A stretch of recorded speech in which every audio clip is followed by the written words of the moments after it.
Neste vídeo nós vamos configurar e testar a operação do I2C, certo? A ideia é fazer a leitura e escrita em uma memória como forma de verificação do funcionamento das funções do I2C. Eu vou iniciar, diferente dos outros vídeos, eu já vou iniciar com um projeto criado, certo? Vamos só verificar quais as configurações que foram realizadas. Os dispositivos I2C estão conectados nessa porta aqui, certo? PC9, pino de dados I2C, PA8, pino de clock I2C, certo? Vindo aqui em conectividade I2C, nós podemos selecionar o modo de operação do I2C, certo? No caso nós estamos interessados em I2C, puro e simples. E nós podemos realizar algumas configurações, tanto de operação como mestre, quanto de operação como escravo. No nosso teste a gente vai estar trabalhando apenas com a operação como mestre, certo? Então a gente só precisa configurar a velocidade. Ou 100 kHz, que é o standard, ou Fast Mode, que é o 400 kHz. Uma outra configuração que vale a pena dar uma olhada é a de GPIO, certo? I2C requer que se coloquem resistores de PUAP nas duas linhas de comunicação, ok? E caso você não possua esses resistores externos, de forma externa, física, na sua montagem, você pode adicioná-los aqui através de um resistor interno, certo? Usando essa configuração. Reparem que esse modo de operação, que é o do I2C, ele funciona com o GPIO funcionando no modo de dreno aberto. Sem esse resistor de PUAP, não tem como você colocar nesse pino o nível lógico 1. Então é isso para a configuração. Vamos agora ver a operação do código. Ele cria duas funções de inicialização, tá? Uma do I2C e outra do GPIO. Olhando a função do GPIO, ele simplesmente habilita os clocks do sistema, os clocks do GPIO que são necessários. O I2C simplesmente inicializa, preenchendo o nosso manipulador com as informações que a gente forneceu na ferramenta de configuração automática, no arquivo IOC. E vamos agora ao nosso código de teste. A ideia do nosso código de teste é, primeiro, rodar um I2C Scanner, certo? Esse I2C Scanner seria capaz de detectar todos os dispositivos conectados no barramento I2C e logo depois ler e escrever na memória, certo?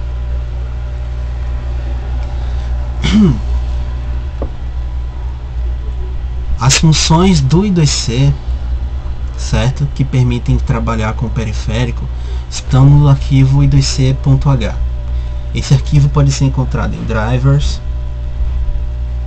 hall driver, include, e aqui está ele, certo?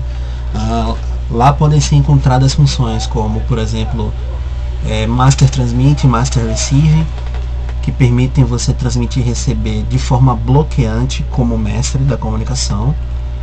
O mesmo vale para slave transmit, slave receive.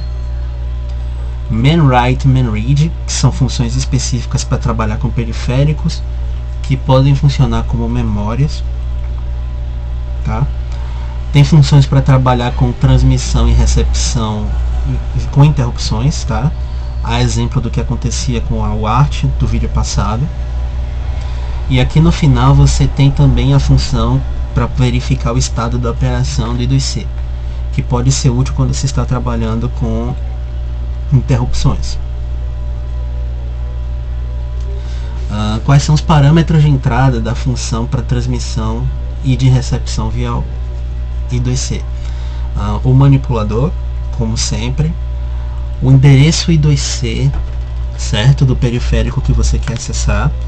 No caso, você entra aqui com o endereço de 8 bits, enquanto o datasheet geralmente fornece um endereço de 7 bits, certo? Que são os bits de endereço, menos o último bit que diz se você quer ler ou escrever. Esse aqui ele pede um endereço de 8 bits, tá? Sendo que o último bit deve ser sempre 0. Os dados, o número de bytes que você está enviando e um timeout para que a função retorne caso não haja resposta.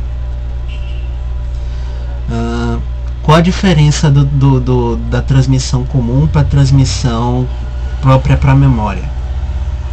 A transmissão própria para a memória adiciona 2 parâmetros aqui. Um é o endereço, certo? Que é a posição de memória que você deseja ler, tá? E o outro é o tamanho da palavra que a memória guarda. Se a memória guarda palavras de 8 bits, palavras de 16 bits, certo? Você pode configurar aqui. Se não existisse essa função para escrever diretamente em memória, você teria que usar a função normal e colocar aqui nos 2 primeiros bytes do conjunto de dados que você quer enviar esses 2 valores, main address e main address size. Então isso aqui facilita um pouco o trabalho de quem vai programar o sistema, tá? Agora voltando para a aplicação. O primeiro código que a gente vai utilizar é o código do I2C-Scan, certo? Como é que a gente faz isso? A gente tenta uma leitura, ok?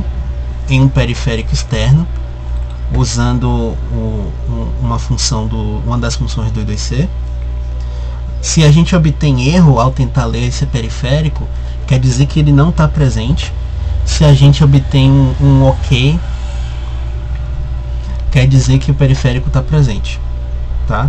Então aqui eu coloco estrategicamente um breakpoint justamente para detectar onde foi o periférico que foi detectado. Aqui no lugar de um endereço fixo, eu uso um endereço que eu vario do valor mínimo em 7 bits para um valor máximo em 7 bits.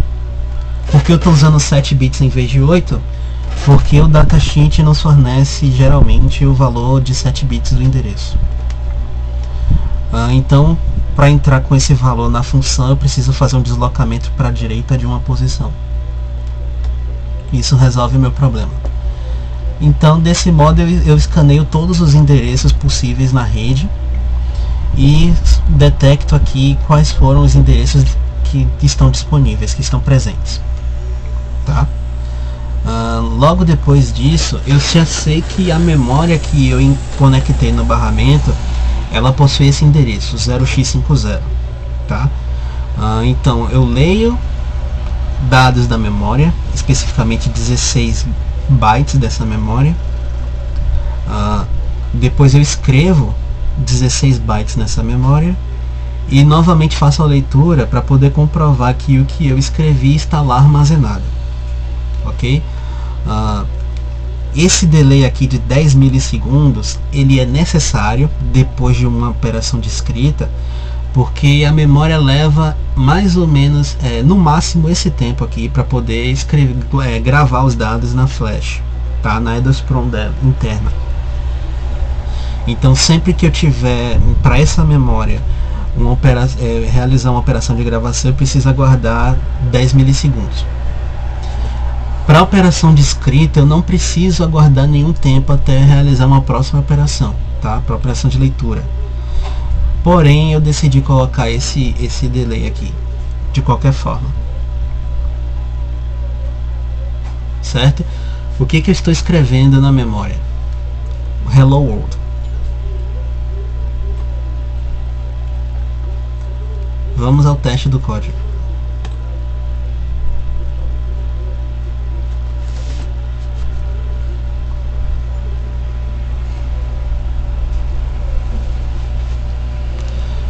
Se eu mandá-lo rodar agora, a gente pode ver que a gente caiu na região em que eu falei que a gente cairia caso algum dispositivo fosse detectado. I2C status é igual a OK e o endereço é 3C. 3C é justamente o endereço do display SSD 1306, que também está conectado no barramento.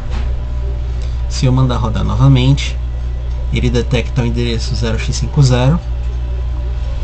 mais uma vez o 0x68, que corresponde ao acelerômetro barra giroscópio.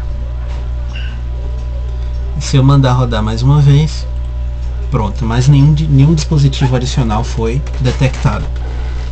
A memória é 0x50, então eu vou ler o que está na memória.